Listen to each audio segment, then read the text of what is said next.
Price lord, hallelujah. ದೇವರ ನಾಮಕ್ಕೆ ಸ್ತೋತ್ರವಾಗಲಿ. ಪ್ರಾರ್ಥನೆ ಮಾಡಿಕೊಳ್ಳೋಣ. ಸರ್ವ ಸೃಷ್ಟಿಕರ್ತನ ತಂದೆಯ ದೇವರೇ, ಮಗನ ದೇವರೇ, ಪರಿಶುದ್ಧಾತ್ಮನೇ, ನಿಮ್ಮ ನಾಮಕ್ಕೆ ಸ್ತೋತ್ರ ಸ್ವಾಮಿ. ಈ ದಿವಸವು ಈ ಸಮಯ ಕೂಡ ನಿಮ್ಮಿಂದ ನೇಮಕವಾದಂತಹ ದಿವಸ ಸಮಯವಾಗಿದೆ, ಅದಕ್ಕಾಗಿ ಸ್ತೋತ್ರ.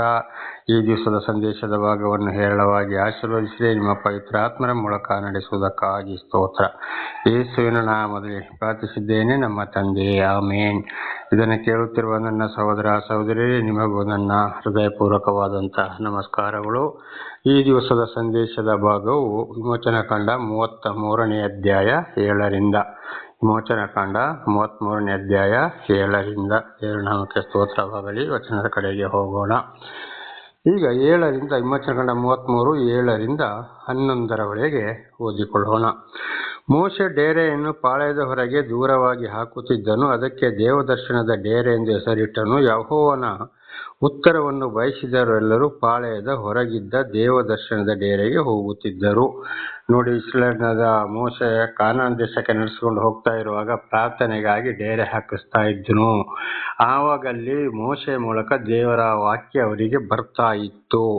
ಆಗ ಯಾರು ದೇವರ ವಾಕ್ಯವನ್ನು ಕೇಳಕ್ಕೆ ಮನಸ್ಸಿದೆಯೋ ಅವರು ಮಾತ್ರ ಆ ಡೇರೆ ಒಳಗಡೆ ಹೋಗುತ್ತಿದ್ದರು, ಬಾಕಿಯವರು ಹೋಗ್ತಿರ್ಲಿಲ್ಲ ಅಂತ ಇದರ ಅರ್ಥ. ದೇವರ ನಾಮಕ್ಕೆ ಸ್ತೋತ್ರವಾಗಲಿ. ಹಾಗೆ ಇವತ್ತು ಕೂಡ ದೇವರು ಆರಿಸಿಕೊಂಡವರ ಮುಖಾಂತರ ಸತ್ಯ ಸುವಾರ್ತೆಯನ್ನು ಸಾರಿಸ್ತಾ ಇರುವಾಗ ಯಾರಿಗೆ ಮನಸ್ಸಿದೆಯೋ, ಯಾರ ಮೇಲೆ ದೇವರಿಗೆ ಒಂದು ಕನಿಕರ ದಯೆ ಇದೆಯೋ ಅಂಥವರು ಮಾತ್ರ ಆ ಪ್ರಾರ್ಥನೆಗೆ ಹಾಜರಾಗ್ತಾರೆ. ಸತ್ಯ ಸುವಾರ್ತೆಯು ಕಠಿಣವಾಗಿ ಬರುವಾಗ ಅದನ್ನು ಪಾಲಿಸಿಕೊಂಡು ನಡೆಯುತ್ತಾರೆ, ಇಲ್ಲ ಇದ್ರೆ ಸಾಧ್ಯವೇ ಇಲ್ಲ. ದೇವರ ನಾಮಕ್ಕೆ ಸ್ತೋತ್ರವಾಗಲಿ. ಹಾಗೆ 8ನೇ ವಚನ, ಮೋಶೆ ಡೇರೆಗೆ ಹೋಗುವಾಗೆಲ್ಲ ಜನರೆಲ್ಲರೂ ಎದ್ದು ತಮ್ಮ ತಮ್ಮ ಡೇರೆಗಳ ಬಾಗಿಲಲ್ಲಿ ನಿಂತು ಮೋಶೆಯು ಆ ಡೇರೆಯೊಳಗೆ ಹೋಗುವ ತನಕ ಅವನ ಹಿಂದೆ ನೋಡುತ್ತಿದ್ದರು. ಮೊಟ್ಟ ಮೊದಲ ಡೇರೆ ಒಳಗೆ ಯಾರು ಹೋಗ್ತಾ ಇದ್ದ? ಮೋಶೆ ಹೋಗ್ತಾ ಇದ್ದ. ಆಗ ಅವರೆಲ್ಲರೂ ನಿಂತ್ಕೊಂಡು ನೋಡ್ತಾ ಇದ್ರು. ಆಮೇಲೆ ಇವರು ಹೋಗುವಂಥದ್ದು ಆ ಪ್ರಾರ್ಥನಾ ಸ್ಥಳಕ್ಕೆ. ದೇವರ ನಾಮಕ್ಕೆ ಸ್ತೋತ್ರವಾಗಲಿ. ಹಲ್ಲೆಲೂಯಾ. ಹಾಗೆ ಮೊಟ್ಟ ಮೊದಲು ದೇವರು ಆರಿಕೊಂಡು ದೇವಾಲಯಕ್ಕೆ ಹೋದಾಗ ಅಲ್ಲಿ ದೇವರ ಆಶೀರ್ವಾದ ಇರ್ತದೆ ಅಂತ ಇದರ ಅರ್ಥ. ಹಾಗೆ ಇದರ ಅರ್ಥ ಇನ್ನೊಂದೇನಪ್ಪ ಅಂದ್ರೆ, ಇವತ್ತು ನಿಜವಾಗಿ ದೇವರಿಂದ ಆಯ್ಕೆಗೊಂಡವರಾದ್ರೆ ಮೊದಲೇ ಅಲ್ಲಿ ಬಂದು ಸೇರಿರ್ತಾರೆ. ಆಯ್ಕೆಗೊಂಡ ಸೇವಕರು ಏನ್ ಮಾಡ್ತಾರೆ, ಮೊದಲು ದೇವಾಲಯದೊಳಗೆ ಇಲ್ಲಿ ಜನರು ಬರಕ್ಕೆ ಮೊದಲೇ, ಅಂದ್ರೆ ವಿಶ್ವಾಸಿಗಳು ಬರಕ್ಕೆ ಮೊದಲೇ ದೇವರಿಂದ ಆಯ್ಕೆಗೊಂಡಂತ ಸೇವಕರು ನಿಜವಾದ ಸೇವಕರಾದ್ರೆ ಮೊದಲು ಅವರೇ ಬಂದು ಅಲ್ಲಿ ತಯಾರಿ ಇರ್ತಾರೆ ಅಂತ ಇದರ ಅರ್ಥ.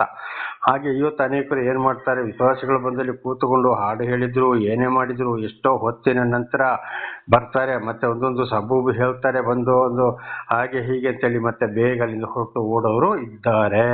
ಇದು ಈ ವಾಕ್ಯದ ಅರ್ಥವಾಗಿದೆ. ಆಗ ಇಂಥವರು ದೇವರಿಂದ ಆಯ್ಕೆಗೊಳ್ಳಲಿಲ್ಲ ಅಂತ ಇದರ ಅರ್ಥವಾಗಿದೆ. 9ನೇ ವಚನ, ಮೋಶೆ ಡೇರೆಯೊಳಕ್ಕೆ ಹೋದ ಕೂಡಲೇ ಮೇಘಸ್ತಂಭವಿಳಿದು ಆ ಡೇರೆಯ ಬಾಗಿಲಲ್ಲಿ ನಿಲ್ಲುತ್ತಿತ್ತು. ಆಗ ಯೆಹೋವನು ಮೋಶೆಯ ಸಂಗಡ ಮಾತಾಡುವನು.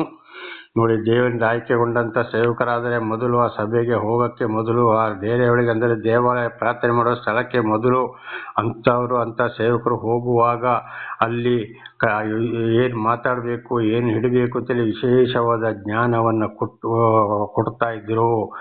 ಆಗ ಮೋಶೆಯೊಂದಿಗೆ ಮಾತನಾಡ್ತಾ ಇದ್ರು. ಈಗ ಏನ್ ಮಾಡ್ತಾ ಇದ್ದಾರೆ, ಅಂತ ಸೇವಕರೊಂದಿಗೆ ಅಲ್ಲಿ ಹೋದಾಗ ಸರಿಯಾದ ಜ್ಞಾನವನ್ನು ಕೊಟ್ಟು ಏನು ಮಾತಾಡಬೇಕು, ಯಾವ ವಾಕ್ಯ ಏನು ಅಂತೇಳಿ ದೇವರು ಮಾತನಾಡುವರಾಗಿದ್ದಾರೆ. ಇದು ಕೂಡ ನನ್ನ ಜೀವಿತದಲ್ಲಿ ಬಹಳ ನಡೆದು ಹೋಗಿದೆ. ಒಂದೊಂದು ಸೇವಕರು ಹೇಳುವುದನ್ನು ಕೂಡ ನಾನು ಕೇಳಿದ್ದೇನೆ. ಸಮಯ ಏನ್ ಮಾಡ್ಬೇಕಾದ್ರೆ ಯಾವ ಸಬ್ಜೆಕ್ಟ್ ಕೊಡಬೇಕು, ಯಾವ ವಾಕ್ಯಗಳು ಅಂತ ಮೊದಲೇ ತಯಾರು ಮಾಡಿ ಬರ್ಕೊಂಡು ಹೋಗ್ತಾರೆ. ನನ್ನ ಜೀವಿತದಲ್ಲಿ ಕೂಡ ಹಾಗೆ ಆಗಿದೆ. ಆದರೆ ಅಲ್ಲಿ ಹೋಗಿ ನಿಂತಾಗ ಒಂದು ವಾಕ್ಯವನ್ನು ತೆಗೆದುಕೊಂಡು ಬೋಧನೆ ಮಾಡಲು ಪ್ರಾರಂಭ ಮಾಡಿದ ಮೇಲೆ ಈ ಬರ್ಕೊಂಡು ಹೋದ ಒಂದು ವಾಕ್ಯ ಕೂಡ ಅಲ್ಲಿ ಅದು ಸಂಬಂಧಪಡುವುದಿಲ್ಲ. ಅದಕ್ಕೆ ಟಚ್ ಆಗಿ ಬೇರೆ ಬೇರೆ ವಾಕ್ಯಗಳು ಬರ್ತಾ ಇರ್ತವೆ. ದೇವರ ನಮಗೆ ಸ್ತೋತ್ರವಾಗಲಿ. ಇದು ಇವತ್ತು ಯಾರ ಜೀವಿತದಲ್ಲಿ ನಡೀತದೋ ಆಗ ಅಂಥವರೊಂದಿಗೆ ದೇವರು ಮಾತನಾಡುತ್ತಾರೆ. ಒಂದು ವೇಳೆ ಇವತ್ತು ಈ ಸಬ್ಜೆಕ್ಟ್ ಇಂಥ ವಾಕ್ಯವನ್ನು ತೆಗೆದುಕೊಳ್ಳೋಣ ಅಂತೇಳಿ ಬರ್ಕೊಂಡು ಯೋಚನೆ ಮಾಡ್ಕೊಂಡು ಹೋದ್ರೆ ಅಲ್ಲಿ ಹೋಗೋತ್ತಿಗೆ ಬದಲಾಗಬಹುದು. ಆ ಪ್ರಾರ್ಥನೆ ಮಾಡೋ ಸ್ಥಳಕ್ಕೆ ಹೋದಾಗ ಆಗ ಅದುವೇ ದೇವರು ಮಾತನಾಡುವುದಾಗಿದೆ. ಇದು ನನ್ನ ಜೀವಿತದಲ್ಲಿ ನೆರವೇರ್ತಾ ಇದೆ, ಅನೇಕರ ಜೀವಿತದಲ್ಲಿ ನೆರವೇರ್ತಾ ಇದೆ. ಬಹಳಷ್ಟು ಸೇವಕರು ಹೇಳುವುದನ್ನು ನಾನು ಕೇಳಿದ್ದೇನೆ.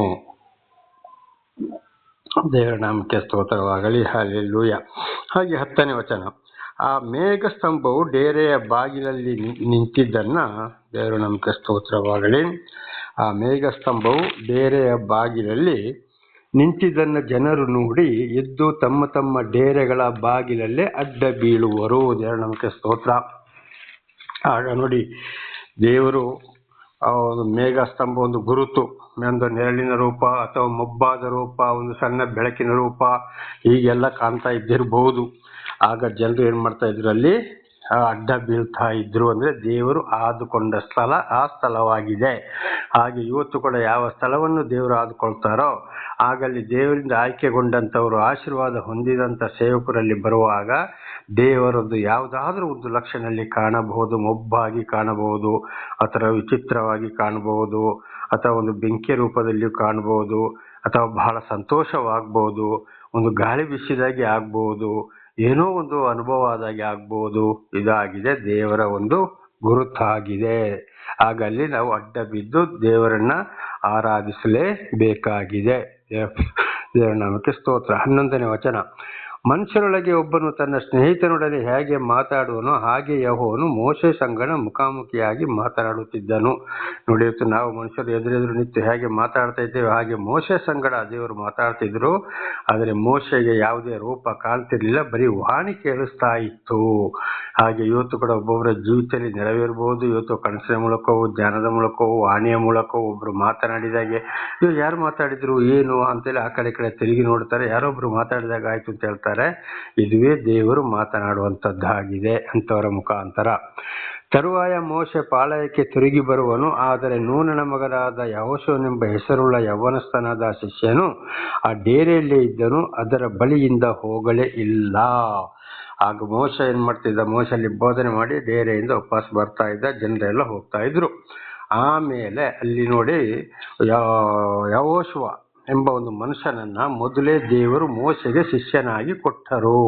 ಯಾಕೆಂದ್ರೆ ಮೋಶೆಯ ಕಾಲವಾದ ನಂತರ, ತೀರಿ ಹೋದ ನಂತರ ಅವನಾಗಿದ್ದಾನೆ ಮತ್ತೆ ಅಲ್ಲಿ ಪ್ರವಾದಿಯಾಗಿ ಇಸ್ರಾಯೇಲರಿಗೆ ಉತ್ತರಾಧಿಕಾರಿಯಾಗಿ ದೇವರು ಅವನನ್ನು ನೇಮಿಸಿದ್ದಾರೆ. ಹಾಗೆ ಇವತ್ತು ಕೂಡ ದೇವರು ಯಾರಿಗೆ ಯಾರನ್ನು ಶಿಷ್ಯರನ್ನಾಗಿ ಕೊಡಬೇಕೋ ಅಂಥವರನ್ನ ದೇವರೇ ಕೊಡ್ತಾರೆ. ಮುಂದೆ ಇವನ ಕಾಲವಾದ ನಂತರ, ಇವನ ಸಮಯ ತೀರಿದ ನಂತರ ಇವನು ಎಂಬುದಾಗಿ ಇದರಲ್ಲಿ ಅರ್ಥ ಮಾಡಿಕೊಳ್ಳಬೇಕಾಗಿದೆ. ದೇವರಿಂದಲೇ ಆಯ್ಕೆಗೊಂಡವರು, ಅಂಥವ್ರನ್ನ ದೇವರೇ ಆಯ್ಕೆಗೊಳಿಸ್ತಾರೆ, ಅಂಥವ್ರನ್ನ ಶಿಷ್ಯರನ್ನಾಗಿ ಕೊಡ್ತಾರೆ. ಆ ದೇವರಿಂದ ಆಯ್ಕೆಗೊಂಡು ಶಿಷ್ಯರಾಗಿ ಬರೋರು ಕೂಡ ದೇವರ ವಾಕ್ಯಕ್ಕೆ ವಿಧೇಯರಾಗಿ ಜೀವಿಸ್ತಾರೆ. ಒಂದು ಚೂರು ಆ ಕಡೆ ಈ ಕಡೆ ತಪ್ಪುವುದಿಲ್ಲ ಅಂತ ಇದರ ಅರ್ಥವಾಗಿದೆ. ಹಾಗೆ 12ನೇ ವಚನವನ್ನು ಓದಿಕೊಳ್ಳೋಣ. ಮೋಶೆ ಯೆಹೋವನಿಗೆ, ಈ ಜನರನ್ನು ಈ ಸೀಮೆಗೆ ನಡೆಸಿಕೊಂಡು ಹೋಗಬೇಕೆಂದು ನೀನು ನನಗೆ ಆಜ್ಞಾಪಿಸಿದೆಯಷ್ಟೇ, ನನ್ನ ಸಂಗಡ ಯಾರನ್ನು ಕಳುಹಿಸಿಯೋ ಅದನ್ನು ನನಗೆ ತಿಳಿಸಲಿಲ್ಲ. ನಿನ್ನ ಹೆಸರನ್ನು ಗೊತ್ತು ಮಾಡಿದ್ದೇನೆಂದು ನಿನಗೆ ನನ್ನ ದಯೆ ದೊರಕಿತೆಂದು ನೀನು ನನಗೆ ಹೇಳಿದ್ದೀಯಲ್ಲ ಅಂತ ಹೇಳ್ತಾನೆ. ಇಷ್ಟೆಲ್ಲ ಜನರನ್ನ ನಾನು ನಡೆಸಿಕೊಂಡು ಅಲ್ಲಿಗೆ ಹೋಗ್ಬೇಕಲ್ಲ, ನನಗೆ ಒಬ್ಬನಿಗೆ ಕಷ್ಟ, ನನ್ನ ಜೊತೆಗೆ ಯಾರನ್ನು ಕೊಡ್ತೀಯ ಅಂತ ನೀನು ಹೇಳಲಿಲ್ಲ, ಆದರೆ ನಿನಗೆ ನನ್ನ ದಯೆ ಇದೆ ಅಂತ ನೀನು ಹೇಳ್ತಾ ಇದ್ದೀಯಲ್ಲ ಅಂತೇಳಿ ಮೋಶೆ ಹೇಳ್ತಾ ಇದ್ದಾನೆ. ಬಹಳ ಜನ ಈ ಒಂದು ಭಿನ್ನಹವನ್ನ ದೇವರಲ್ಲಿ ಮಾಡ್ತಾ ಇದ್ದಾನೆ. ಹಾಗೆ ಇದರ ಅರ್ಥ ನಮ್ಮ ಜೀವಿತಕ್ಕೂ ಕೂಡ ನಾವು ಇವತ್ತು ಜನರನ್ನ, ವಿಶ್ವಾಸಗಳನ್ನ ನಡೆಸಿಕೊಂಡು ಹೋಗ್ಬೇಕಾದ್ರೆ ಅಲ್ಲಿ ಏನಾಗ್ತದೆ, ಕಷ್ಟ ಆದರೆ ನಾವು ದೇವರಲ್ಲಿ ಪ್ರಾರ್ಥಿಸಬೇಕು. ದೇವರೇ ನನಗೊಬ್ಬ ಸಹಾಯಕನನ್ನು ಕೊಡಪ್ಪ, ಇಂಥ ಕೆಲಸಕ್ಕೆ ಇಂಥದಕ್ಕೋಸ್ಕರ ಬಹಳ ಜನವಾಗ್ತಾ ಇದೆ ಅಂತ ಪ್ರಾರ್ಥಿಸಬೇಕು ಅಂತ ಇದರ ಅರ್ಥವಾಗಿದೆ. ದೇವರ ನಾಮಕ್ಕೆ ಸ್ತೋತ್ರವಾಗಲಿ. 13ನೇ ವಚನ, ನನಗೆ ನಿನ್ನ ದಯೆ ದೊರಕಿದ್ದಾದರೆ ನಾನು ನಿನ್ನನ್ನು ಬಲ್ಲವನಾಗಿರುವಂತೆ ನಿನ್ನ ಮಾರ್ಗವನ್ನು ನನಗೆ ತೋರಿಸು, ಆಗ ನಿನ್ನ ದಯೆ ನನಗೆ ದೊರೆಯಿತೆಂದು ನನಗೆ ತಿಳಿದಿರುವುದು. ಈ ಜನವು ನಿನ್ನ ಪ್ರಜೆ ಎಂದು ಜ್ಞಾಪಕ ಮಾಡಿಕೋ ಎಂದು ಅರಿಕೆ ಮಾಡಿದನು. ಹಾಗೆ ನೋಡಿ, ಮತ್ತೆ ಮೋಶೆ ಹೇಳ್ತಾ ಇದ್ದಾರೆ ದೇವರಿಗೆ, ನಿನ್ನ ದಯೆ ನನ್ನ ಮೇಲೆ ಇರುವುದಾದರೆ ನನಗೆ ಏನು ಮಾಡೋ, ನಿನ್ನ ಮಾರ್ಗವನ್ನು ನನಗೆ ತೋರಿಸು, ಅಂದರೆ ಹೇಗೆ ಹೋಗಬೇಕು, ಏನು ಮಾಡಬೇಕು ಅಂತ ನನಗೆ ನೀನು ಆ ಒಂದು ಸಹಾಯ ಮಾಡು. ಒಂದು ಜ್ಞಾನದ ಮೂಲಕವೋ ನೀನಲ್ಲಿ ಮಾತನಾಡು, ನೀನು ಯಾವ ರೂಟಲ್ಲಿ ಹೋಗಬೇಕು, ಹೇಗೆ ನಡೆಸಿಕೊಂಡು ಹೋಗಬೇಕು ಅನ್ನೋದು ನನಗೆ ತಿಳಿಯಪಡಿಸು. ಆಗ ದೇವರೇ ನಡೆಸಿದ್ದಾರೆ ಅಂತ ನನಗೆ ಗೊತ್ತಾಗ್ತದೆ. ಈ ಜನಗಳು ನಿನ್ನವರು ಅಂತ ಯೋಚನೆ ಮಾಡ್ಕೋ ಅಂತ ದೇವರ ನಮಗೆ ಸ್ತೋತ್ರವಾಗಲಿ.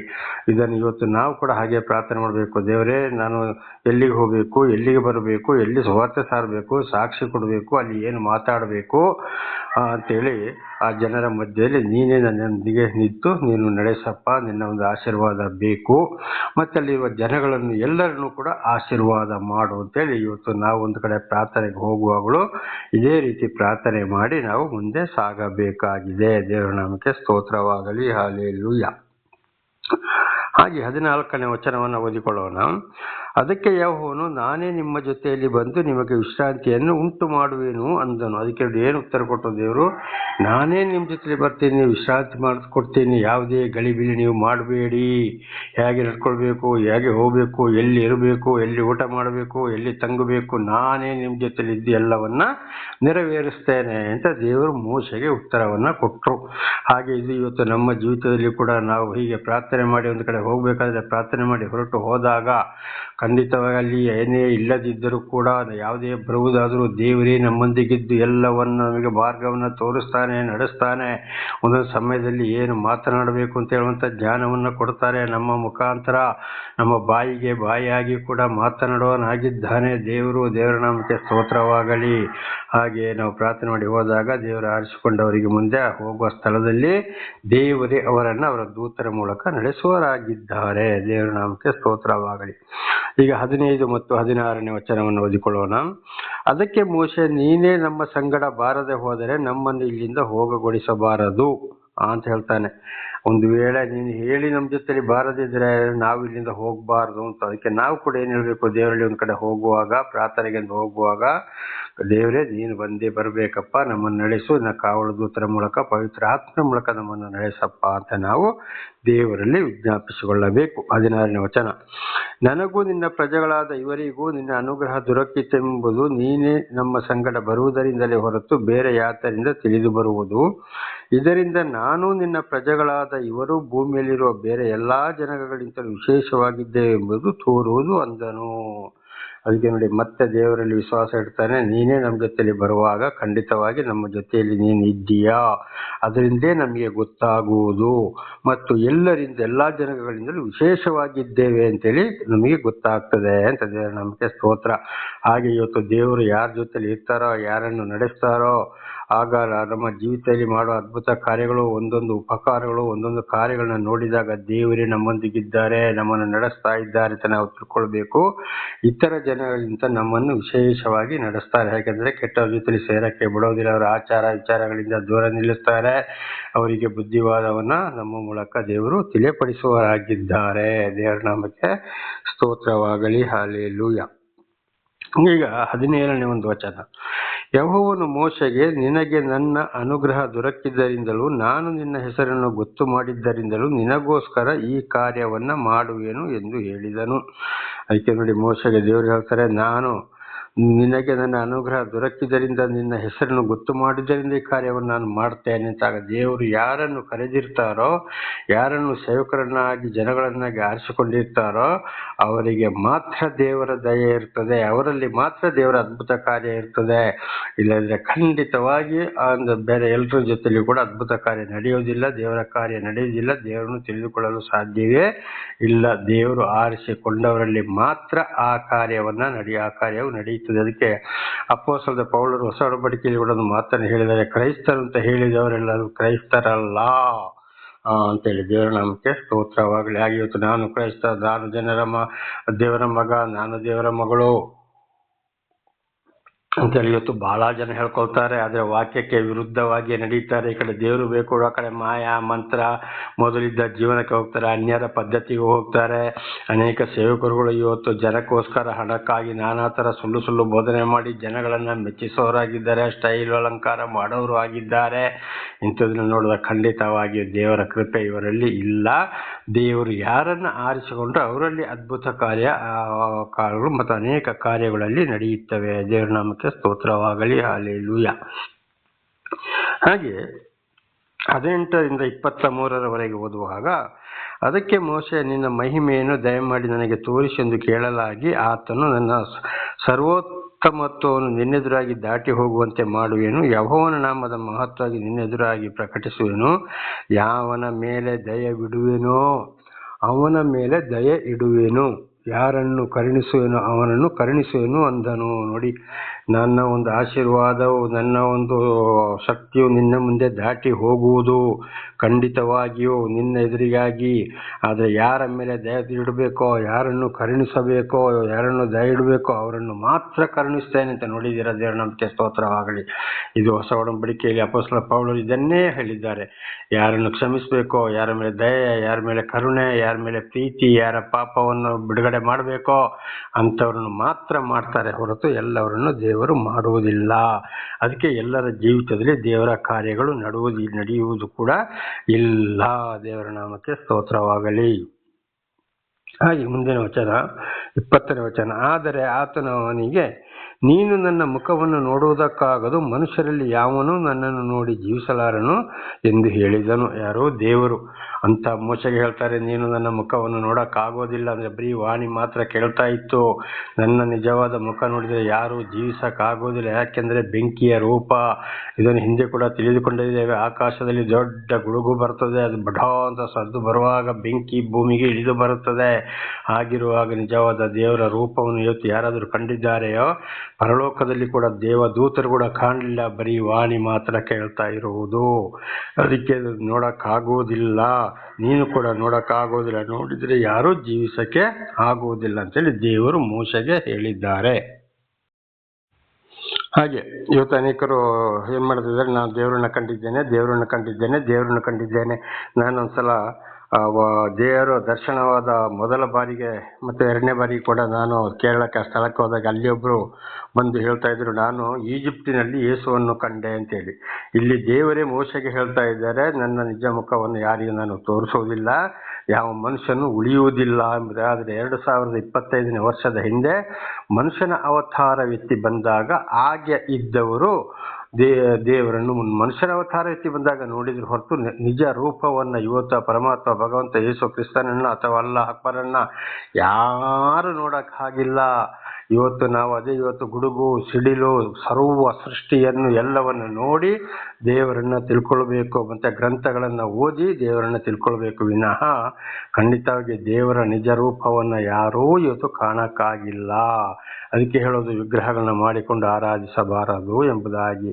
ಅದಕ್ಕೂ ಅಂತ ಒಂದು ಆಪ್ತನಾದ ಮೋಶೆಗೆ ಹೇಳ್ತಾ ಇದ್ದಾರೆ, ನಾನು ದಾಟಿ ಹೋಗ್ತೇನೆಪ್ಪ ನಿನ್ನ ಎದುರಿಗೆ, ಆದರೆ ನನ್ನ ಮುಖವನ್ನು ನೋಡಿ ಯಾರು ಬದುಕಕ್ಕೆ ಆಗುವುದಿಲ್ಲ ಎಂಬುದಾಗಿ. 21ನೇ ವಚನ. ಮತ್ತು ಯೆಹೋವನವನಿಗೆ, ಇಲ್ಲಿ ನನ್ನ ಸಮೀಪದಲ್ಲಿ ಒಂದು ಸ್ಥಳವಿದೆ, ನೀನು ಈ ಬಂಡೆಯ ಮೇಲೆ ನಿಂತಿರಬೇಕು. ನನ್ನ ಪ್ರಭಾವವು ನಿನ್ನೆದುರಾಗಿ ದಾಟಿ ಹೋಗುವ ಕಾಲದಲ್ಲಿ ನಾನು ಈ ಬಂಡೆಯ ಸಂದಿನಲ್ಲಿ ನಿನ್ನನ್ನು ಇರಿಸಿ ನಿನ್ನ ಮುಂದೆ ದಾಟಿ ಹೋಗುವ ತನಕ ನಿನ್ನ ಮೇಲೆ ಕೈ ಮುಚ್ಚುವೆನು. ತರುವಾಯ ನಾನು ಕೈ ತೆಗೆದಾಗ ನೀನು ನನ್ನ ಹಿಂಭಾಗವನ್ನು ನೋಡುವಿಯೇ ಹೊರತು ನನ್ನ ಮುಖವು ನಿನಗೆ ಕಾಣಿಸುವುದಿಲ್ಲ ಎಂದು ಹೇಳಿದನು. ಯಾರು? ದೇವರು ಮೋಶೆಗೆ ಹೇಳಿದಂಥದ್ದು.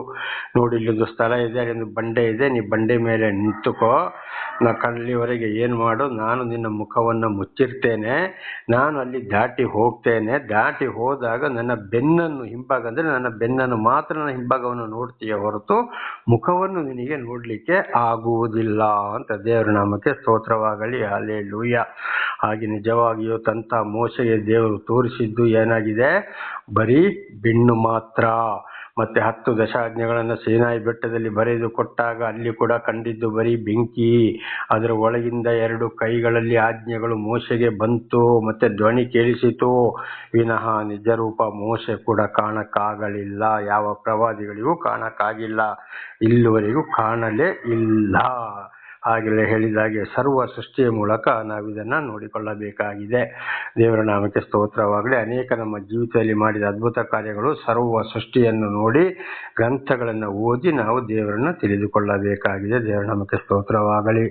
ಆದರೆ ನೋಡಿ, ಇಲ್ಲಿ ಒಂದು ವಿಷಯ ಏನಪ್ಪ ಅಂದರೆ, ನಿನ್ನನ್ನು ಇರಿಸಿ ನಿನ್ನ ಮುಂದೆ ದಾಟಿ ಹೋಗುವ ತನಕ ನಿನ್ನ ಮೇಲೆ ಕೈ ಮುಚ್ಚುವೆನು. ತರುವಾಯ ನಾನು ಕೈ ತೆಗೆದಾಗ ನೀನು ನನ್ನ ಹಿಂಭಾಗವನ್ನು ನೋಡುವೆಯೇ ಹೊರತು ನನ್ನ ಮುಖವು ನಿನಗೆ ಕಾಣಿಸುವುದಿಲ್ಲ ಎಂದು ಹೇಳಿದನು. ನನ್ನ ಸಹೋದರ ಸಹೋದರಿಯರಿಗೆ ನಾನು ಸಾಕ್ಷಿ ಕೊಡ್ತೇನೆ. ನಾನೀಗ ಬೈಬಲ್ ಮುಂದೆ ಕೂತುಕೊಂಡು ಇದನ್ನು ಓದಿ ಸಂದೇಶ ಕೊಡುವವನಾಗಿದ್ದೇನೆ. ಅದಲ್ಲದೆ ದೇವರ ಪ್ರಾರ್ಥನಾ ಸ್ಥಳದಲ್ಲಿಯೇ ಕೂತ್ಕೊಂಡು ಮಾತನಾಡುವನಾಗಿದ್ದೇನೆ. ನನಗೆ ಒಂದ್ಸಲ ಡಿಸ್ಕ್ ಪ್ರಾಬ್ಲಮ್ ಬಂತು ಬಹಳ ಹಿಂದೆ. ಆಗ ನಾನು ರಾಯಚೂರು ಜಿಲ್ಲೆಯ ದೇವದುರ್ಗ ತಾಲೂಕಿನ ಒಂದು ಗ್ರಾಮದಲ್ಲಿ ಒಂದು ಇಬ್ಬರು ಸಹೋದರರು ಸೇರಿ ನನಗೆ ಒಂದು ಶೆಡ್ ಹಾಕಿಬಿಟ್ಟಿದ್ರು ವಾಸಕ್ಕೆ. ಆಗ ಡಿಸ್ಕ್ ಪ್ರಾಬ್ಲಮ್ ಬಂತು, ಹೇಳೋಕ್ಕಾಗೋದಿಲ್ಲ, ಕೂತ್ಕೊಳ್ಳೋಕ್ಕಾಗೋದಿಲ್ಲ, ಬಹಳ ಕಷ್ಟ ಬಂದೆ. ಹಾಗೆ ಮತ್ತೆ ಬಳ್ಳಾರಿಗೆ ಹೋದಾಗ ಅಲ್ಲಿ ಒಂದು ಡಾಕ್ಟರ್ಗಳು ಗಂಡ ಹೆಂಡತಿ ನನ್ನ ಮೂಳೆ ಡಾಕ್ಟ್ರಲ್ಲಿ ಕರ್ಕೊಂಡು ಹೋಗಿ ಅವರೇ ಸಿಟಿ ಸ್ಕ್ಯಾನಿಂಗ್ ಎಲ್ಲ ಮಾಡಿದ್ರು. ಆದ್ರೆ ಇದು ಆಗೋದಿಲ್ಲ, ಬಹಳ ಕಷ್ಟ ಇದೆ, ಮುಂದೆ ಇದನ್ನ ಆಪರೇಷನ್ ಮಾಡಿದ್ರೆ ಅದು ಸರಿ ಆದ್ರೆ ಆಯ್ತು, ಇಲ್ಲದ್ರೆ ನಮ್ಮ ಮೇಲೆ ಅವ್ರು ಕೇಸ್ ಹಾಕಿದ್ರೆ ನಮ್ಮ ಕೆಲಸನೇ ಹೋಗ್ತದೆ, ಆದ್ರಿಂದ ಈ ರೀತಿಯಲ್ಲಿ ನೀವು ಇರಬೇಕು ಅಂತೇಳಿ ಆ ಡಾಕ್ಟರ್ ಅಲ್ಲಿಂದ ವಾಪಸ್ ಕಳಿಸಿದ್ರು. ಆಮೇಲೆ ಬಹಳ ನೋವಾಗ್ತಾ ಬಂತು. ಆಮೇಲೆ ಮೈಸೂರು ಜಿಲ್ಲೆಯ ಪ್ರಿಯಾಪಟ್ಟಣ ತಾಲೂಕಿನಲ್ಲಿ ಕೂಡ ಒಂದು ಗಂಡ ಹೆಂಡತಿ ಏನ್ ಮಾಡಿದ್ರು, ಅಣ್ಣ ನೀವು ಬನ್ನಿ ಅಣ್ಣ, ನಾವೊಂದು ಕಡೆ ನಿಮ್ಮನ್ನ ಕರ್ಕೊಂಡು ಹೋಗ್ತೇವೆ ಅಂತ ಹೇಳಿ ದಕ್ಷಿಣ ಕನ್ನಡ ಜಿಲ್ಲೆಯ ಸೊಳ್ಳೆ ತಾಲೂಕಿನ ಒಂದು ಆಸ್ಪತ್ರೆಗೆ ಕರ್ಕೊಂಡು ಹೋದ್ರು. ಅಲ್ಲಿ MRI ಸ್ಕ್ಯಾನ್ ಮಾಡಿಸಿದ್ರು. ಆಗಲೇ MRI ಸ್ಕ್ಯಾನಿಗೆ 6,000 ರೂಪಾಯಿ ಅದನ್ನ ಗಂಡ ಹೆಂಡತಿಯ ಕೊಟ್ಟರು. ದೇವರ ನಾಮಕ್ಕೆ ಸ್ತೋತ್ರವಾಗಲಿ, ಅವರನ್ನು ದೇವರು ಹೇರಳವಾಗಿ ಆಶೀರ್ವದಿಸಲಿ. ಹಾಗೆ ಅಲ್ಲಿ ಕೂಡ ಡಾಕ್ಟರ್ಗಳು ಹೇಳಿದ್ದು, ಇಲ್ಲ ಇದು ಬಹಳ ದಿವಸ ನೀವು ಬಂದು ಇಲ್ಲಿ ಅಡ್ಮಿಟ್ ಆಗ್ತದೆ, ಆಗಲೇಬೇಕು, ಈಗ ಈ ಮೆಡಿಸಿನ್ ತಗೊಳ್ಳಿ, ಯಾವುದೇ ಕಾರಣಕ್ಕೆ ಬಸ್ಸು, ಟ್ರೈನು, ಬೈಕಲ್ಲಿ ಯಾವುದ್ರಲ್ಲಿ ನೀವು ಜರ್ನಿ ಮಾಡಬಾರ್ದು, ಮಲಗಬೇಕು, ಮೆಲ್ಲ ಏಳಬೇಕು, ಯಾವುದೇ ಭಾರವಾದ ವಸ್ತುವನ್ನು ಎತ್ತಬಾರ್ದು, ಜೋರಾಗಿ ನಡಿಬಾರ್ದು, ಬಹಳ ವಿಶ್ರಾಂತಿಯಲ್ಲಿ ಇರಬೇಕು ಅಂತ ಹೇಳಿದರು. ಆದರೆ ಅದರ ಮಾರನೇ ದಿವಸ ಅದೇ ನನಗೆ ರಾಯಚೂರು ಜಿಲ್ಲೆಯಲ್ಲಿ ಒಂದು ಸಂದೇಶ ಸಾಕ್ಷಿ ಕೊಡಲಿಕ್ಕೆ ಇತ್ತು. ಅವತ್ತೇ ನಾನು ಹೊರಡಬೇಕಾಗಿದೆ ಇಲ್ಲಿಂದ, ಸುಳ್ಯದಿಂದ, ದಕ್ಷಿಣ ಕನ್ನಡ ಜಿಲ್ಲೆಯ ಸುಳ್ಯ ತಾಲೂಕು ಆಸ್ಪತ್ರೆಯಿಂದ. ಆದಾಗೆ ಆಗಲಿ ಅಂತ ಹೇಳಿ ಔಷಧಿಯನ್ನು ತಗೊಂಡೆ. ಅದೇ ಅಲ್ಲಿಂದ ಹಾಗೆ ಮೈಸೂರು ಬಂದು, ಮೈಸೂರಿಂದ ಬೆಂಗಳೂರು ಬಂದು, ಬೆಂಗಳೂರಿಂದ ನೇರವಾಗಿ ನಾನು ಆ ದಿವಸ ನನಗೆ ಇದು ಟ್ರೈನಲ್ಲಿ ಸೀಟು ರಿಸರ್ವೇಷನ್ ಆಗಿತ್ತು. ಬಂದು ದೇವದುರ್ಗಕ್ಕೆ ಹೋಗಿ ಮಾರನೇ ದಿವಸ ಬೆಳಿಗ್ಗೆ ತಲುಪಿದೆ. ಯಾವುದೇ ನೋವಿರಲಿಲ್ಲ, ದೇವರಿಗೆ ಸ್ತೋತ್ರ ಸಲ್ಲಿಸ್ತಾ ಬಂದೆ. ಅಲ್ಲಿ ಸಾಕ್ಷಿ ಕೊಟ್ಟು ಸಂದೇಶವನ್ನು ಸಾರಿ ವಾಪಸ್ಸು ನಾನು ಬಂದೆ. ದೇವರ ನಾಮಕ್ಕೆ ಸ್ತೋತ್ರವಾಗಲಿ, ಹಾಲೆಲೂಯಾ. ಹಾಗೆ ಬಹಳ ದಿವಸ ಕಳೀತು, ಏನೂ ಇರಲಿಲ್ಲ. ಮತ್ತೆ ಒಂದ್ಸಲ ನನಗೆ ನೋವು ಸ್ಟಾರ್ಟ್ ಆಯಿತು. ಹೇಳಕ್ಕೋ ಇಲ್ಲಿ ರಾಯಚೂರು ಜಿಲ್ಲೆ ದೇವದುರ್ಗ ತಾಲೂಕಿನ ಒಂದು ಗ್ರಾಮದಲ್ಲಿ ವಾಪಸ್ ಬಂದೆ. ಖಂಡಿತವಾಗಿ ಅಲ್ಲಿ ಏನಾಯ್ತು, ನನಗೆ ಹೇಳೋಕ್ಕಾಗೋದಿಲ್ಲ, ಕೂತ್ಕೊಳ್ಳೋಕ್ಕಾಗೋದಿಲ್ಲ, ನಾನು ಒಬ್ಬನೇ ಇರುವುದು. ನನ್ನ ಸಾಕ್ಷಿಯಲ್ಲಿ ಹಿಂದೆ ಕೂಡ ಹೇಳಿದ್ದೇನೆ, ನನ್ನ ಎಲ್ಲ ಕೆಲಸಗಳನ್ನು ನಾನೇ ಮಾಡ್ಕೊಳ್ಬೇಕು, ಏನು ಮಾಡೋಕ್ಕಾಗೋದಿಲ್ಲ. ಒಂದು ದಿವಸ ಒಂದು ತಿಂಗಳು ಬೆಳಕು, ಅವರು ಶೆಡ್ ಹಾಕಿ ಕೊಟ್ಟಲ್ಲಿ ಒಂದು ಮರ, ಆ ಮರದ ಕೆಳಗೆ ನನಗೆ ತಡೆಯಕ್ಕೆ ಆಗ್ತಿತ್ತಿಲ್ಲ, ನೋವು, ಮಲ್ಕೋಕ್ಕೂ ಆಗೋದಿಲ್ಲ. ಎದ್ದು ಆದರೂ ಮೊಣಕಾಲಾಕು ಎರಡು ಕೈಯನ್ನು ಮೇಲಕ್ಕೆತ್ತಿ ಪ್ರಾರ್ಥಿಸಿದೆ, ದೇವರೇ ಯಾಕಪ್ಪ ಈ ನೋವು, ನನ್ನನ್ನು ಗುಣಪಡಿಸು. ಒಂದು ವೇಳೆ ಹೀಗೆ ಮುಂದುವರಿ ನನ್ನ ಕಥೆಯನ್ನು, ನನ್ನ ಜೀವನವನ್ನು ನಾನೇ ಮುಗಿಸ್ಬೇಕಾಗ್ತದೆ, ನನ್ನ ಮೇಲೆ ನೀನು ಬೇಸರ ಪಡಬೇಡ ಅಂತೇಳಿ ಕೈ ಎತ್ತಿ ಪ್ರಾರ್ಥಿಸಿದೆ ನನ್ನ ಸಹೋದರ ಸಹೋದರಿಯರೇ. ಆಗ ಒಂದು ಹಾಗೆ ಪ್ರಾರ್ಥಿಸಿ ಆದಮೇಲೆ ಮಲಗಿದೆ. ಸಣ್ಣ ಒಂದು ನಿದ್ದೆ ಬಂದಾಗೆ ಬಂತು. ಆಗ ಎರಡು ಕಣ್ಣುಗಳು ನನ್ನ ಕಾಲು ಕಡೆಯಿಂದ ಫಲ ಫಲ ಫಲ ಫಲ ಅಂತ ನನ್ನ ಎರಡು ಕಣ್ಣುಗಳು ಕಾಣ್ತಾ ಇವೆ. ಆಗೊಂದು ವಾಣಿ ಕೇಳ್ತು, ದೇವರು ನಿನ್ನನ್ನು ನೋಡ್ತಾ ಇದ್ದಾರೆ ಎಂಬುದಾಗಿ ಎತ್ತರದಿಂದ ಒಂದು ವಾಣಿ ಬಂತು. ದೇವರ ನಾಮಕ್ಕೆ ಸ್ತೋತ್ರವಾಗಲಿ. ದೇವರ ಮುಖಾಂತರ ಸಾಕ್ಷಿ ಕೊಡುವಂಥದ್ದು. ಇದು ಯಾರು ಮಾತಾಡಿದ್ರಪ್ಪ, ಈ ಬೆಳಕು ಯಾವುದು ಅಂತೇಳಿ ನೋಡುವಾಗ ಇದು ಪ್ರಕಟಣೆ ಗ್ರಂಥದಲ್ಲಿ ನಾನು ನೋಡ್ತಾ ಇದ್ದೇನೆ. ವಾಣಿ ದೇವರ, ಇದು ದೇವರು ಮಾತನಾಡಿದ್ದಾರೆ ಎಂಬುದಾಗಿ ಪುನಃ ಮಲಗಿದೆ. ಪುನಃ ಸ್ವಲ್ಪ ಹೊತ್ತಿಗೆ ಸಣ್ಣ ನಿದ್ದೆ ಬಂದಾಗೆ ಬಂತು. ಆವಾಗ ಏನ್ ಮಾಡ್ತಾ ಇದ್ದಾರೆ, ಒಬ್ರು ಬೆನ್ನು ಹಾಕಿ ಹೋಗ್ತಾ ಇದ್ದಾರೆ. ಆಗೊಂದು ವಾಣಿ ಕೇಳ್ತಾ, ಅಗೋ ನೋಡು ದೇವರನ್ನು ನೋಡು, ದೇವರು ಬೆನ್ನು ಹಾಕಿ ಹೋಗ್ತಾ ಇದ್ದಾರೆ ಎಂಬುದಾಗಿ. ಆವಾಗ ನನಗೆ ಒಂದು ಯೋಚನೆ ಆಯ್ತು, ಇದು ಬೆನ್ನು ಹಾಕಿ ಈ ವಾಣಿ ಕೇಳ್ತಲ್ಲಪ್ಪ, ಇದು ಬೈಬಲಲ್ಲಿ ಎಲ್ಲಿದೆ ಅಂತ ನೋಡುವಾಗ, ವಿಮೋಚನ ಕಾಂಡದಲ್ಲಿ ಮೋಶೆಗೆ ಬೆನ್ನು ತೋರಿಸಿ ಹೋದ್ರು ದೇವರು ಅಂತೇಳಿ. ಆಗ ಅದನ್ನು ತಿಳ್ಕೊಂಡೆ. ಆಗ್ಲೂ ಮಲ್ಕೊಂಡೆ. ಮತ್ತು ಒಂದು ಸಣ್ಣ ನಿದ್ದೆ ಬಂದಾಗ ಆಯ್ತು. ಆಗ ಮತ್ತೊಂದು ವಾಣಿ ಆಯ್ತು, ನೀನು ಹೆದರಬೇಡ, ದೇವರು ನಿನ್ನನ್ನು ಮುಟ್ಟಿದ್ದಾರೆ ಎಂಬುದಾಗಿ. ದೇವರ ನಂಬಿಕೆ ಸ್ತೋತ್ರಗಳಿದ್ದು ಮೂರನೇ ವಾಣಿ. ಬರೀ ಒಂದು ಅರ್ಧ ಗಂಟೆ ಒಳಗೆ ನಡೆದಂತ ವಿಷಯಗಳು. ರಾಯಚೂರು ಜಿಲ್ಲೆ ದೇವದುರ್ಗ ತಾಲೂಕಿನ ಒಂದು ಗ್ರಾಮದಲ್ಲಿ. ಅಲ್ಲಿಂದ ಹೋದಂತ ಈ ಡಿಸ್ಕ್ ನೋವು ಇಲ್ಲಿವರೆಗೆ ನನಗಿಲ್ಲ. ಬಹಳ ವರ್ಷ ಆಯ್ತು ನನ್ನ ಸಹೋದರ ಸಹೋದರಿಯರೇ. ಇಲ್ಲಿ 2 ಕಡೆ ಆಸ್ಪತ್ರೆಯಲ್ಲಿ 3 ಡಾಕ್ಟರ್ಗಳು ಬೇಡ, ಆಪರೇಷನ್ ಮಾಡಕ್ಕೆ ಆಗುವುದಿಲ್ಲ, ಅದೊಂದು ಜಾಯಿಂಟ್ ಒಂದು ನೂಲಷ್ಟು ತಪ್ಪಿ ಹೋದ್ರ ಕಡೆಗೆ ಅವರಿಗೆ ನಡೆಯಕ್ಕೆ ಕಾಲೇ ಬರದಾಗ ಆಗ್ತದೆ, ಆಮೇಲೆ ನಮ್ಮ ಮೇಲೆ ಕೂಡ ಕೇಸ್ ಆಗ್ಬಹುದು ಅಂತ ಹೆದರಿದ್ರು. ಕಡೆಗೆ ದೇವರೇ ಮುಟ್ಟಿ ಗುಣಪಡಿಸಿದ್ರು. ದೇವರ ನಾಮಕ್ಕೆ ಸ್ತೋತ್ರವಾಗಲಿ, ಹಾಲೆಲೂಯಾ. ಅದುವೇ ನೋಡಿ, ಈಗ ವಿಮೋಚನ ಕಂಡ 33:19 ವಾಕ್ಯದ ಕೊನೆಯಲ್ಲಿ, ಯಾವನ ಮೇಲೆ ದಯವಿಡುವೆನೋ ಅವನ ಮೇಲೆ ದಯವಿಡುವೆನು, ಯಾರನ್ನು ಕರುಣಿಸುವೆನೋ ಅವರನ್ನು ಕರುಣಿಸುವೆನು ಅಂದ ಮಾಡಿದ್ದನು. ದೇವರ ನಾಮಕ್ಕೆ ಸ್ತೋತ್ರ. ಹೀಗೆ ಅನೇಕ ರೀತಿ ಸತ್ತು ಮಣ್ಣಿಗೆ ಮಣ್ಣಾಗಿ ಧೂಳಿಗೆ ಧೂಳಾಗಿ ಹೋಗುವವನನ್ನ ಇವತ್ತು ಸಾಕ್ಷಿ ಕೊಡುವಂತೆಯೂ ಬೋಧಕನಾಗಿ ಆಗುವಂತೆಯೂ ಇವತ್ತು ದೇವರು ನನ್ನನ್ನು ಮಾರ್ಪಡಿಸಿದ್ದಾರೆ. ದೇವರ ನಾಮಕ್ಕೆ ಸ್ತೋತ್ರ. ಡಾಕ್ಟರ್ಗಳು ವೈದ್ಯರ ಕೈಯಲ್ಲಿ ಆಗದಂಥದ್ದನ್ನು ಕೂಡ ದೇವರು ಮಾಡಿದ್ದಾರೆ. ದೇವರಿಗೆ ಅಸಾಧ್ಯವಾದುದು ಯಾವುದೂ ಇಲ್ಲ. ಹಾಗೆ ದೇವರ ಒಂದು ಹಿಂಭಾಗವನ್ನು ನಾನು ನೋಡಿದಾಗ ಬರೀ ಒಂದು ಬಿಳಿ ಬಟ್ಟೆ ಸೊಂಟದ ಕೆಳಗೆ ಸುತ್ತಿಕೊಂಡಿದ್ದರು, ಉದ್ದ ಉದ್ದ ಕೂದಲು ಇತ್ತು. ಇಷ್ಟೇ ಆ ಒಂದು ಸಾಕ್ಷಿ ಇವತ್ತು ನನಗೆ ಯೋಚನೆ ಬರ್ತಾ ಇದ್ದೇನೆ. ಈ ಒಂದು ವಾಕ್ಯವು ನನ್ನ ಜೀವಿತದಲ್ಲಿ ಕೂಡ ನೆರವೇರಿ ಹೋಯಿತು. ಖಂಡಿತವಾಗಿ ದೇವರು ಆದುಕೊಂಡವರನ್ನ ದೇವರೇ ನಡೆಸುವವರಾಗಿದ್ದಾರೆ. ಅನೇಕರನ್ನು ಇವತ್ತು ನೀವು ಕೂಡ ಕೇಳಿರ್ಬೋದು, ವೈದ್ಯರು ಏನು ಮಾಡ್ತಾರೆ, ಅಯ್ಯೋ ಸತ್ತು ಹೋಗ್ತಾರೆ, ತೆಗೆದುಕೊಂಡು ಹೋಗಿ ಇಷ್ಟೇ ಗಂಟೆ ಬದುಕ್ತಾರೆ ಅಂತ ಹೇಳಿದವರು ಇವತ್ತು ಬದುಕಿದವರು ಎಷ್ಟೆಷ್ಟೋ ವಿದ್ಯಾವಂತರಾಗಿದ್ದಾರೆ. ಮದುವೆಯಾಗಿ 2 ಮಕ್ಕಳಾದವರು ಇದ್ದಾರೆ. ಇನ್ನು ಅನೇಕರು ಸಾಕ್ಷಿ ಕೊಡೋರಾಗಿದ್ದಾರೆ. ದೇವರ ನಮಗೆ ಸ್ತೋತ್ರ. ಹಾಗೆ ದೇವರು ಯಾರನ್ನ ಆದುಕೊಳ್ಬೇಕೋ ಅವರನ್ನೇ ಆದುಕೊಳ್ತಾರೆ. ಯಾರ ಮೇಲೆ ಕರುಣೆ ಇಡಬೇಕು ಅವರ ಮೇಲೆ ಕರುಣೆ ಇಡ್ತಾರೆ. ಯಾರ ಮೇಲೆ ದಯೆ ತೋರಬೇಕು, ಯಾರ ಮೇಲೆ ಪ್ರೀತಿ ಇರಬೇಕು ಅಂಥವ್ರನ್ನ ಮಾತ್ರ ಆರಿಸಿಕೊಳ್ತಾರೆ. ದೇವರು ಎಲ್ಲವನ್ನ ಆರಿಸಿಕೊಳ್ಳುವುದಿಲ್ಲ. ಅದಕ್ಕೆ ಅಪೊಸ್ತಲನಾದ ಪೌಲರು ಕೂಡ ಹೇಳಿದ್ದು, ಹಿಂದೆ ಹೇಳಿದ ಹಾಗೆ ಕ್ರೈಸ್ತರು ಅಂತ ಹೇಳಿದವರೆಲ್ಲ ಕ್ರೈಸ್ತರಲ್ಲ. ಇದನ್ನೇ ಅಪೊಸ್ತಲನಾದ ಪೌಲರು ಕೂಡ ರೋಮ 4ನೇ ಅಧ್ಯಾಯ 7 ಮತ್ತು 8ನೇ ವಚನದಲ್ಲಿ ಇದೇ ವಾಕ್ಯವನ್ನು ಅಲ್ಲಿ ಬಿಂಬಿಸಿದ್ದಾರೆ.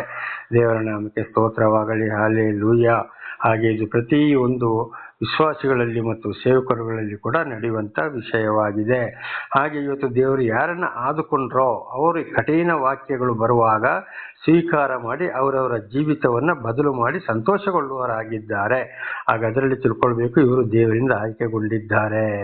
ಆದರೆ ಇಡೀ ಯಾವುದೋ ಒಂದು ಕಾರಣಕ್ಕಾಗಿ ನನಗೆ ಸಹಾಯ ಸಿಕ್ಕಿದರೆ ಸಾಕು, ಒಳ್ಳೆಯದಾದರೆ ಸಾಕು ಅಂತ ಯೋಚನೆ ಮಾಡಿ ದೇವರ ಹತ್ರ ಬರುವವರಲ್ಲಿ ದೇವರಲ್ಲಿ ಕಾರ್ಯ ನಡೆಯುವುದಿಲ್ಲ. ಅಂಥವ್ರು ಸ್ವಲ್ಪ ದಿವಸ ಇರ್ತಾರೆ, ಮತ್ತೆ ಬಿಟ್ಟು ಹೋಗ್ತಾರೆ. ಇನ್ನು ಕೆಲವರು ಈ ಕಡೆ ದೇವರು ಬೇಕು, ಪ್ರಪಂಚನೂ ಬೇಕು, ಎಲ್ಲವೂ ಬೇಕು ಅಂತ ಇರ್ತಾರೆ. ಅನೇಕ ಸೇವಕರು ಕೂಡ ಇದೇ ಮಾತನ್ನು ಹೇಳ್ತಾರೆ. ಅದರಲ್ಲಿ ಅವ್ರ ಹೆಂಡತಿಯರಂತೂ ನಾವು ಈ ಲೋಕಕ್ಕೆ ಸರಿಯಾಗಿ ಜೀವಿಸಬೇಕು ಅಂತ ಮಕ್ಕಳನ್ನು ಅಲಂಕಾರದ ಸೈತಾನ್ನ ಕಡೆಗೆ ನಡೆಸ್ತಾ ಇದ್ದಾರೆ. ಅನೇಕ ಸೇವಕರುಗಳ ಹೆಂಡತಿಯರು ಈ ಲೋಕದ ಪ್ರಾಪಂಚಿಕ ವಿಷಯ ಖಂಡಿತವಾಗಿಯೂ ದೇವರು ಇವರನ್ನು ಆರಿಸಿಕೊಳ್ಳಲಿಲ್ಲ ಎಂಬುದಾಗಿ ಇಲ್ಲಿ ನಾವು ತಿಳಿದುಕೊಳ್ಳಬೇಕಾಗಿದೆ. ಇದಕ್ಕೆ ಒಂದು ನಾನು ಕೂಡ ದೇವರ ಹಿಂಭಾಗವನ್ನು ನೋಡಿದವನಾಗಿದ್ದೇನೆ ಕನಸಿನಲ್ಲಿ. ದೇವರ ನಾಮಕ್ಕೆ ಸ್ತೋತ್ರವಾಗಲಿ. ಆದರೆ ಮೋಶೆಗೆ ಮುಖಾಮುಖಿಯಾಗಿ ನೋಡಿದ್ರು, ನನಗೆ ಕನಸಿನಲ್ಲಿ ತೋರಿಸಿದ್ರು ವಾಣಿ, ಮತ್ತು ವಾಣಿಯನ್ನು ಕೂಡ ಕೇಳಿಸಿದವರಾಗಿದ್ದಾರೆ. ದೇವರ ನಾಮಕ್ಕೆ ಸ್ತೋತ್ರವಾಗಲಿ. ಹಲ್ಲೆಲೂಯಾ. ಹಾಗೆ ವಿಮೋಚನಾ ಕಾಂಡ 33ನೇ ಅಧ್ಯಾಯ ಇಲ್ಲಿಗೆ ಮುಕ್ತಾಯವಾಯಿತು. ಈಗ 34ನೇ ಅಧ್ಯಾಯಕ್ಕೆ ಹೋಗೋಣ. ವಿಮೋಚನಾ ಕಾಂಡ 34ನೇ ಅಧ್ಯಾಯ 1ರಿಂದ 5ರವರೆಗೆ ಓದಿಕೊಳ್ಳೋಣ. ವಿಮೋಚನಾ ಕಾಂಡ 34 1ರಿಂದ 5. ಯೆಹೋವನು ಮೋಶೆಗೆ, ನೀನು ಮೊದಲಿನ ಕಲ್ಲಿನ ಹಲಿಗೆಗಳಂತೆ ಇನ್ನೂ 2 ಕಲ್ಲಿನ ಹಲಿಗೆಗಳನ್ನು ಸಿದ್ಧಪಡಿಸಿಕೋ. ನೀನು ಒಡೆದು ಬಿಟ್ಟ ಮೊದಲನೇ ಹಲಿಗೆಗಳ ಮೇಲಿದ್ದ ವಾಕ್ಯಗಳನ್ನು ನಾನು ಹಲಿಗೆಗಳ ಮೇಲೆ ಬರೆಯುವೆನು ಅಂತ ಹೇಳಿದ್ದಾರೆ. ಯಾಕೆಂದ್ರೆ ಮೊದಲು ಕೊಟ್ಟ ಕಲ್ಲನ್ನ ಇವರು ಬಸವನ ರೂಪವನ್ನ ಮಾಡಿಸಿಕೊಂಡು ಹಿಂದಿಗಿರಿ ಬಂದ್ರಲ್ಲ, ಆಗ ಒಡೆದಾಕಿ ಕುಡಿಸಿದ್ರಲ್ಲ. ಆಗ ಪುನಃ ಸೀನಾಯಿ ಬೆಟ್ಟಕ್ಕೆ ಮೋಶೆಯನ್ನ ಕರೆದು ಹೇಳ್ತಾರೆ, ನೀನು ಮೊದಲಿನಂತ 2 ಕಲ್ಲನ್ನು ರೆಡಿ ಮಾಡಿಕೊಂಡು ಬಾ, ನಾನು ಅದರಲ್ಲಿ ಆಜ್ಞೆಗಳನ್ನು ಬರೆಯುತ್ತೇನೆ ಎಂಬುದಾಗಿದೆ. ನಮಗೆ ಸ್ತೋತ್ರ. ಸರಿ. ಹಾಗೆ ಇದರ ಅರ್ಥ ಏನಪ್ಪ ಅಂದ್ರೆ, ಒಂದು ವೇಳೆ ಈ ಜನಗಳು ಮಾಡಿದಂಥ ತೊಂದರೆಗೆ ನಾವು ದೇವರ ವಾಕ್ಯಗಳನ್ನು ತಿಳಿಸುವುದು ಮರೆತು ಹೋಗಿದ್ದರೆ ಅಥವಾ ಬೇಸರವಾಗಿದ್ದರೆ ಮತ್ತೆ ಪುನಃ ಅಂಥವರಲ್ಲಿ ದೇವರು ಮಾತನಾಡಿ ಆ ವಾಕ್ಯಗಳನ್ನು ದೇವರು ತಿಳಿಸುವವರಾಗಿದ್ದಾರೆ. ಇದು ಯೆರೆಮೀಯ 31, 31ರಿಂದ 34, ಇಬ್ರಿಯ 8, 8ರಿಂದ 12 ನೋಡುವಾಗ, ನಾನು ಅವರ ಹೃದಯದಲ್ಲಿ ಮನಸ್ಸಲ್ಲಿ ನನ್ನ ಆಜ್ಞೆಗಳನ್ನು ಬರೆಯುವೆನು ಎಂಬುದಾಗಿ ಬರೆದಿದ್ದಾರೆ. ಹಾಗೆ ಒಂದು ವೇಳೆ ಆ ರೀತಿ ಸೇವಕರುಗಳಿಗೆ ತೊಂದರೆ ಆದರೆ ದೇವರಿಂದ ಆಯ್ಕೆಗೊಂಡ ಸೇವಕರುಗಳಿಗೆ ಮತ್ತೆ ಪುನಃ ಅದೇ ಜ್ಞಾನವನ್ನು ಕೊಟ್ಟು ದೇವರು ಆ ವಾಕ್ಯಗಳನ್ನ ಅವರ ಹೃದಯದಲ್ಲಿ ಮನಸ್ಸಲ್ಲಿ ಇಡುವವರಾಗಿದ್ದಾರೆ. ಅಂದರೆ ಜನಗಳಿಗೆ ತಿಳಿಸೋಕ್ಕೋಸ್ಕರ, ಅಂದರೆ 10 ದಶಾಜ್ಞೆಗಳನ್ನು. 2ನೇ ವಚನ. ಬೆಳಿಗ್ಗೆ ನೀನು ಸಿದ್ಧವಾಗಿದ್ದು ಸೀನಾಯಿ ಬೆಟ್ಟವನ್ನು ಹತ್ತಿ ಅಲ್ಲಿ ಬೆಟ್ಟದ ತುದಿಯ ಮೇಲೆ ನನ್ನ ಸನ್ನಿಧಿಯಲ್ಲಿ ನಿಂತಿರಬೇಕು. ನೋಡಿ, ಅದು ಆಗ ದೇವರು ಏನು ಮಾಡ್ತಿದ್ರು, ಆ ಕಾಲದಲ್ಲಿ ಹಳೆ ಒಡಂಬಡಿಕೆ ಕಾಲದಲ್ಲಿ, ಮೋಶೆಯ ಕಾಲದಲ್ಲಿ ಸೀನಾಯಿ ಬೆಟ್ಟಕ್ಕೆ ದೇವರು ಇಳಿದು ಬಂದರು. ಅದಕ್ಕೆ ಹೇಳ್ತಾರೆ, ನೀನು ಬಂದಲ್ಲಿ ನಿಂತಿರಬೇಕು ಅಂತ. ದೇವರ ನಮಗೆ ಸ್ತೋತ್ರ. ಹಾಗೆ ಇವತ್ತು ನಮಗೆ ಒಂದು ದೊಡ್ಡ ಬೆಟ್ಟ ದೇವರಾಗಿದ್ದಾರೆ ಪ್ರಾರ್ಥನೆ ಮಾಡುವ ಸ್ಥಳದಲ್ಲಿ. ಆಗ ನಾವು ಮೊಟ್ಟ ಮೊದಲು ಅಲ್ಲಿ ಆಗಲೇ ಹಿಂದೆ ಹೇಳಿದ ಹಾಗೆ ದೇವರಿಂದ ಆಯ್ಕೆಗೊಂಡಂಥ ಸೇವಕರು ಬಂದಲ್ಲಿ ಇರಬೇಕು.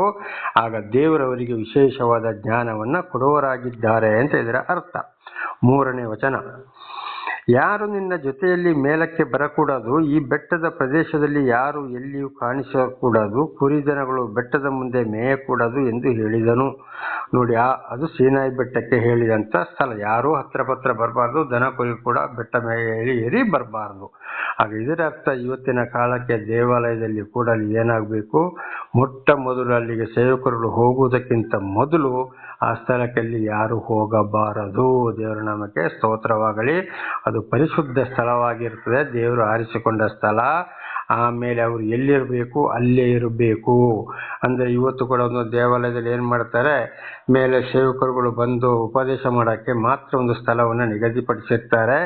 ಅಲ್ಲಿ 10 ಆಜ್ಞೆಗಳು, ದಶಾಜ್ಞೆಗಳು ಬರೆದಿರ್ಬೋದು, ಖಂಡಿತವಾಗಿ ಇರಲೇಬೇಕು. ಆ ಸ್ಥಳಕ್ಕೆ ಬೇರೆ ಯಾರು ಹೋಗಬಾರದು. ಅದರಿಂದ ಕೆಳಗಡೆ ಜನಗಳು, ವಿಶ್ವಾಸಿಗಳು ಇರಬೇಕು ಅಂತ ಇದರ ಅರ್ಥವಾಗಿದೆ. ಆಗ ಅಲ್ಲಿ ಭಿನ್ನಮತ ಇದೆಯೋ ಅಂತ ಕೇಳ್ಬೋದು. ಖಂಡಿತವಾಗಿ ದೇವರಿಗೆ ಭಿನ್ನಮತ ಇಲ್ಲ. ಒಬ್ಬೊಬ್ಬರನ್ನು ಒಂದೊಂದು ಸೇವೆಗೆ ಆರಿಸಿಕೊಂಡು ಅಲ್ಲಿ ನಿಲ್ಲಿಸುವವರಾಗಿದ್ದಾರೆ.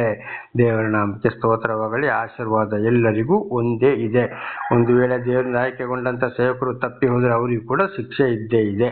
ದೇವರ ನಾಮಕ್ಕೆ ಸ್ತೋತ್ರವಾಗಲಿ. ಹಲ್ಲೆಲೂಯಾ. ಹಾಗೆ ಈ ಬೆಟ್ಟದ ಪ್ರದೇಶದಲ್ಲಿ ಯಾರು ಎಲ್ಲಿಯೂ ಕಾಣಿಸಕೂಡ.